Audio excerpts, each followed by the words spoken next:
Well, thank you for the invitation to be here. It's been fun to be at this meeting every year since it started and to see the growth both in attendance as well as in enthusiasm.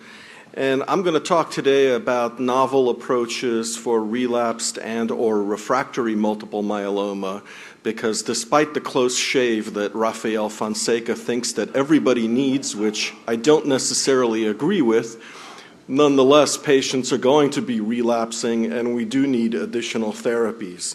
Here are my disclosures, and a good place to start is usually with the NCCN guidelines. These are the 2012 version that just appeared online, and of course, Category 1 recommendations are for bortezomib alone, bortezomib with liposomal doxorubicin, or lenalidomide with high-dose dexamethasone.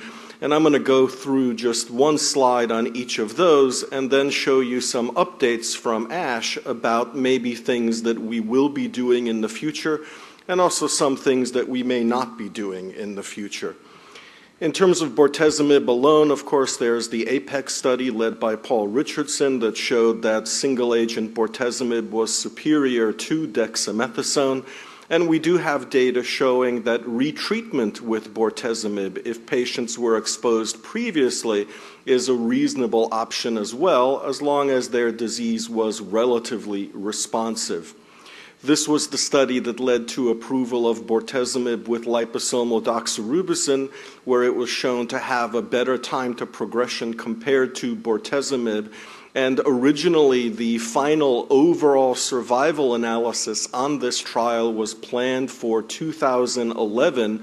And fortunately, the patients are doing so well that now we've pushed that number back to 2013, which I think is just evidence of how well our salvage therapies now are working.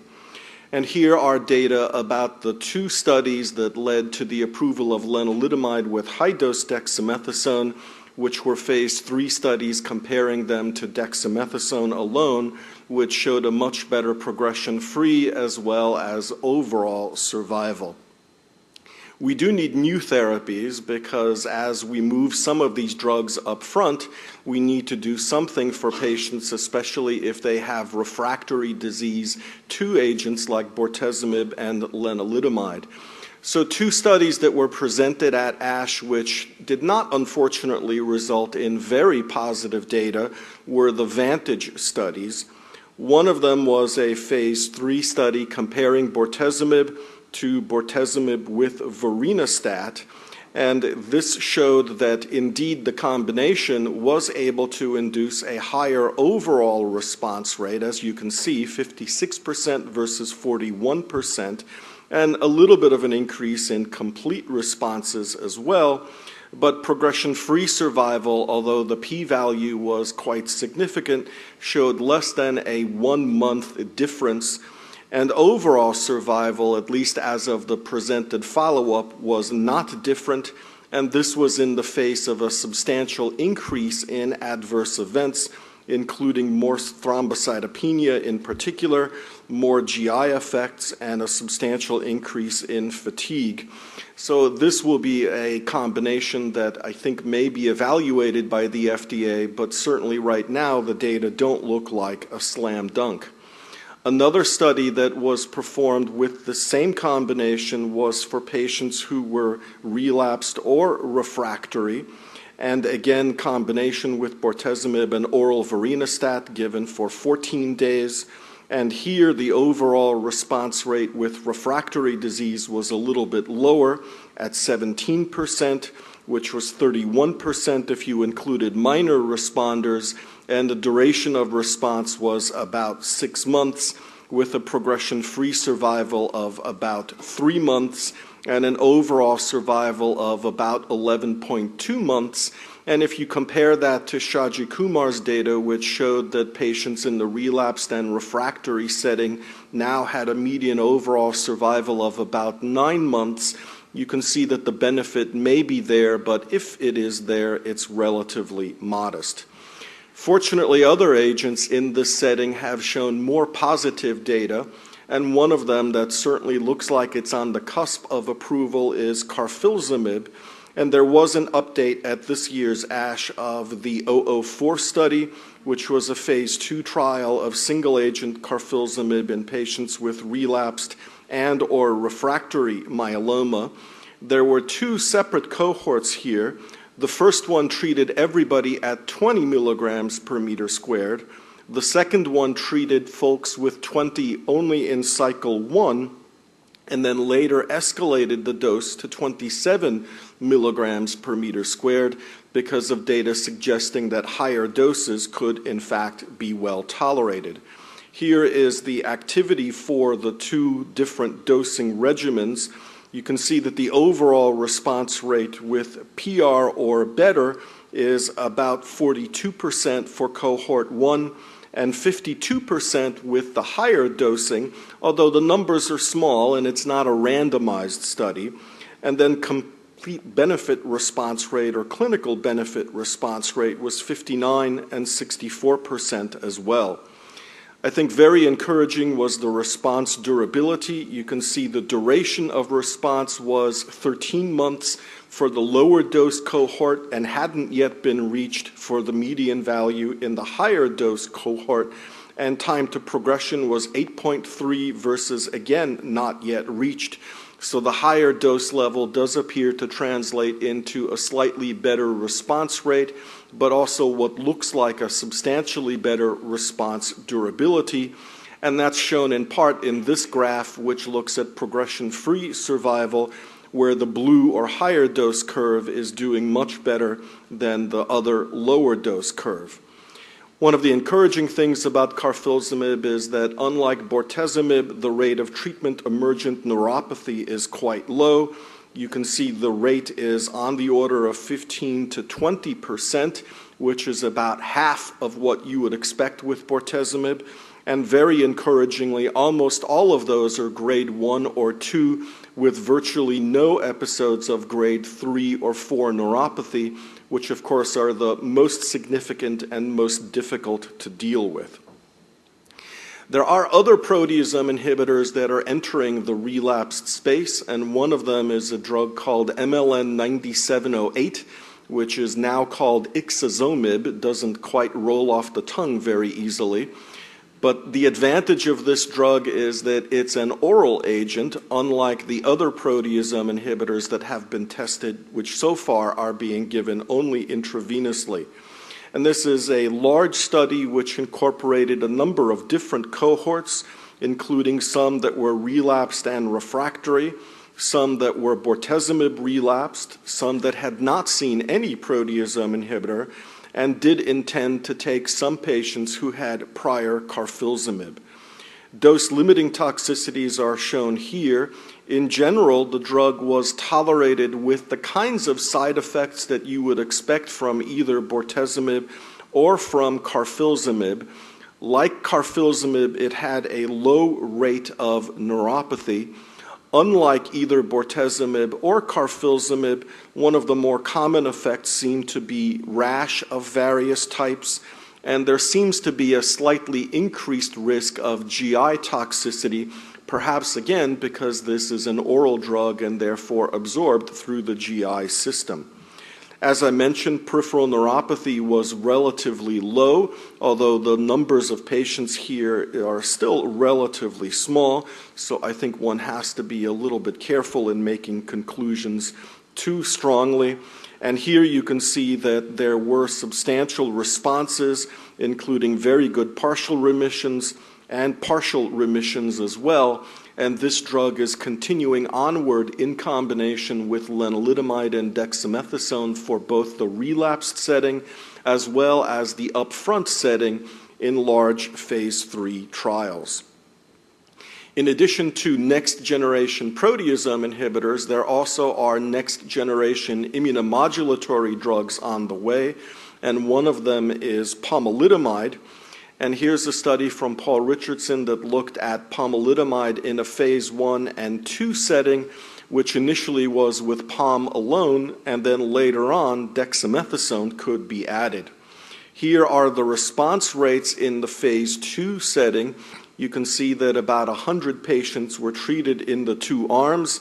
Pomalidomide alone had about a 13% partial response rate or better.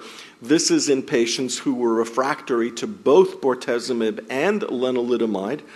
But when you add dexamethasone, you see quite a nice increase, which speaks, I think, to a lot of synergy between the drugs, because the chances are that the low-dose dexamethasone, which was used in this study for this patient population, would probably have had a 0% response rate. Minor responses or better, 30% versus 45%, and also with dexamethasone, median time to response was much more rapid, although the duration of response was in the 8-month range for both of the two arms. Here are the survival data, which do suggest that for progression-free survival here on the left, there is an advantage with the low-dose dexamethasone, although the overall survival data suggest a small trend, but probably not one that will be statistically significant. Another study of pomalidomide that I think was instructive was from the IFM, which actually looked at 2 different dosing regimens, one of which gave pomalidomide at 4 milligrams on days 1 to 21 with 1 week off, kind of like what you would do with lenalidomide, and then the other was 4 milligrams daily with no break, sort of what you would do maybe with thalidomide. These were patients who were quite heavily pretreated with a median of 5 prior lines, and almost all of them were refractory to lenalidomide or bortezomib, and 3/4 were refractory to both drugs. Here are the response data, and you can see that the overall response rate was in the 35% range for both of the ways of giving the drug. Low complete response rates, but nice partial response rates, and also quite a few people with stable disease, which is encouraging considering that these were people who were very heavily pretreated, and also a very rapid time to first response. A good duration of response was seen as well. Time to events are seen here. Median overall survival was 13.4 months, with again the comparator being Shaji Kumar's data of 9 months, so you're getting maybe a 4-month or longer improvement, which is quite good and attractive with an oral agent. And response by prior therapy seemed not to be very impacted whether they had lenalidomide or bortezomib or both. Adverse events were somewhat similar to what you'd expect with lenalidomide, including some cytopenias, and there also can be some thromboembolic events, so you do need to give some kind of prophylaxis.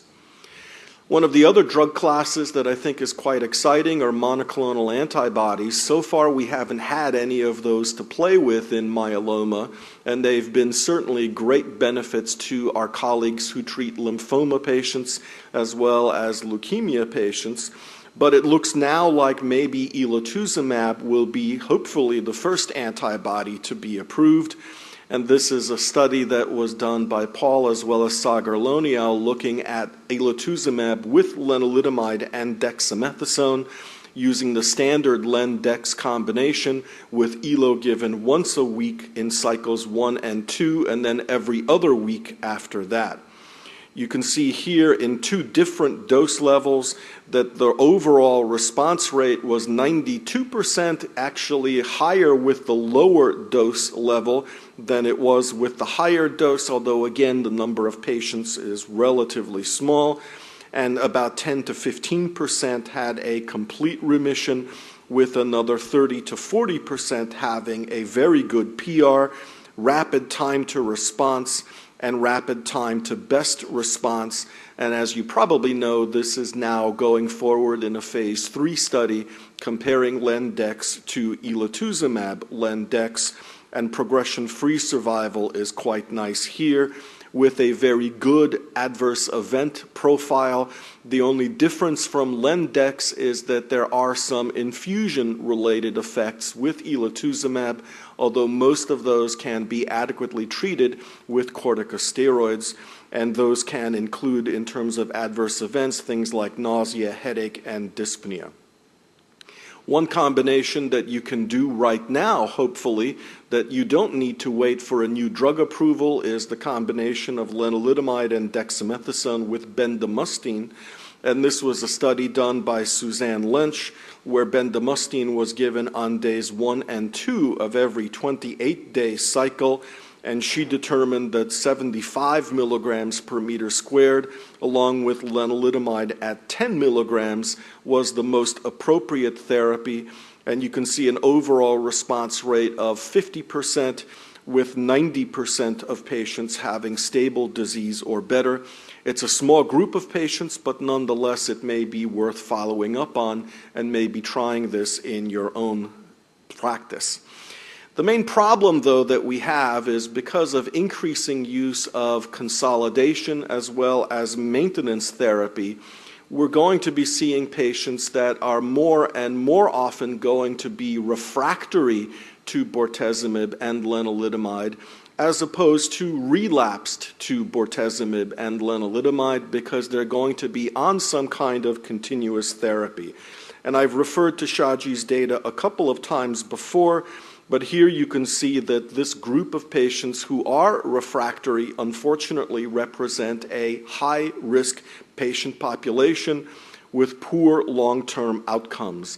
And the reason for this is that we really don't yet have a good understanding of the molecular mechanisms by which myeloma becomes refractory to proteasome inhibitors or to IMiDs.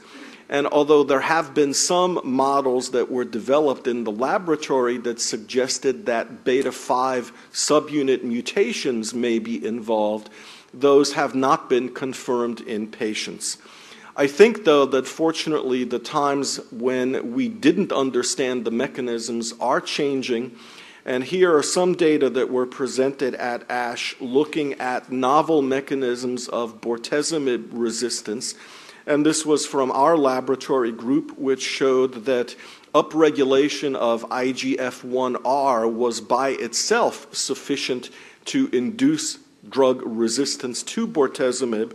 And here is an animal study showing you that while bortezomib-resistant cells treated with bortezomib in a murine model keep growing as you would expect, if you add an IGF-1R tyrosine kinase inhibitor, the tumors actually shrink, and in 2 of these mice disappeared altogether.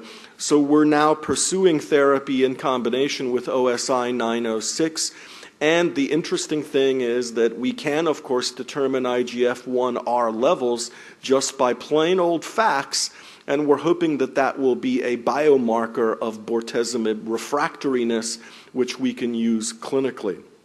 There also are data looking at models of lenalidomide resistance, and we've published some studies that show that activation of beta-catenin is responsible for resistance to lenalidomide, and there are drugs coming which we think will be able to overcome that resistance. And also, in collaboration with Keith Stewart at the Mayo, Keith was able to identify cereblon as a target for immunomodulatory drugs, and downregulation of cereblon as a possible mechanism of resistance, which gives us both possibly a diagnostic tool and also a target, because if we can find drugs that upregulate cereblon, his data would suggest that we can recapture sensitivity to immunomodulatory drugs. So just to summarize, in the relapsed and refractory setting, I think we can still say that lenalidomide with high-dose dex and bortezomib with liposomal doxorubicin are the standards. You can reuse drugs that worked before if they were well tolerated and provided a good measure of disease-free progression. There are novel mechanism drugs that are on the way that look good both alone and in combination. While vorinostat as an HDAC inhibitor does not look incredibly encouraging, studies with panobinostat and more specific HDAC inhibitors like ACY-1215 are underway, and next-generation proteasome inhibitors like carfilzomib in particular and IMiDs like pomalidomide hopefully will be approved within this current calendar year. So we do have a cornucopia of new drugs, many of which I've mentioned here, as well as monoclonal antibodies, which I think bring us closer to being able to cure patients with myeloma. And also we have quite a lot of great investigators out there. So what we'll be doing in the future, I think, is briefly shown here. In 2017, I sort of went 5 years ahead. I think we're going to have more novel agents improved, including KSP inhibitors, cyclin-dependent kinase inhibitors, and BCL2 family inhibitors. I think that we'll be treating patients in the relapsed and refractory setting based on biomarkers, rather than trying to take regimen XYZ and throw it at every patient with relapsed and refractory disease. And I think that that will help to continue this curve, which is the improvement of patients in the relapsed setting in terms of overall survival. Thanks very much for your attention, and we're always available to help with your patients. If you want to either refer them or if you want to email, here's my email address, as well as my Twitter account if you want to contact me with questions. Thanks very much.